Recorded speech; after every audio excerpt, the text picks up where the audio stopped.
I think there's a little bit of a misunderstanding. When it comes to developing character traits or even a personality, conventional wisdom is that you develop these things on your own and then bring them to society or to your community.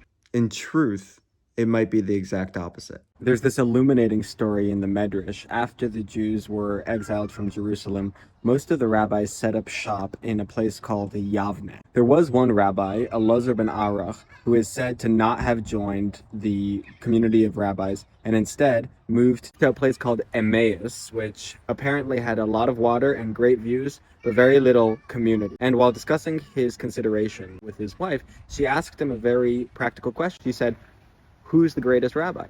And he said he was. And apparently this wasn't out of haughtiness. This was considered a very valid opinion at the time. So her thought was, does a packet of food follow the mice, or do the mice follow a packet of food? So in this case, you're the great rabbi. They should be following you. He ended up staying, and unfortunately we're told that he lost all of his knowledge to the extent that sometime later he stumbled upon some rabbinical students and they asked him a pretty straightforward and simple question, and he didn't even know the basics of the subject. I think the lesson of this medrash is that so much of who we are as people, and especially what we know, requires the presence of other people. Even if those other people would be, quote, lesser. There can be a lot of reasons why that is. I'd love to hear your theories, especially in this case of Rabbi Elazar Ben Arach.